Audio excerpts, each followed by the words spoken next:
Nabulabog ang isang bahagi ng Cebu City dahil sa isang lalaking umakyat sa billboard roon. Nagbanta pa siyang tatalon. Nailigtas naman ang lalaki matapos ang mahabang negosasyon. Makibalita tayo kay Chona Carion ng GMA Cebu.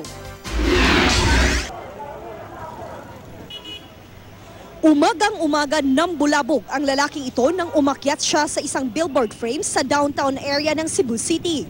Ayon sa mga motorista, napansin nila ang lalaki nang nasa tuktok na ito ng istruktura. Nagdulot ito ng pagbigat sa daloy ng trapiko sa lugar. Nagbanta pa raw ang lalaki na tatalon mula sa kanyang kinaroroonan. Rumispondi naman ang rescue team ng Cebu City Risk Reduction and Management Council. Pumwesto ang ibang rescuers sa ibaba ng billboard habang ang iba naman umakyat sa billboard. Sa loob ng isang oras na pagkumbinsi sa lalaki na bumaba na. Iling lang ito ng iling. Maya-maya pa, nagsabi ito na gusto niya ng pagkain.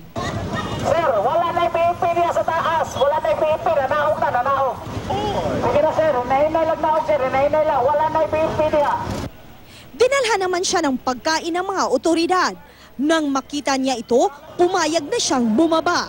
Atog yung tagagpasinsya gamay sa negotiate niya. Hindi naman nagsalita ang lalaki nang tanungin kung anong problema niya.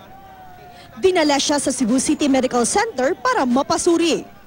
Posible lang nga medyo naagyot siro kay problema or medyo naatay gamay kuan sa pag-isip ba no?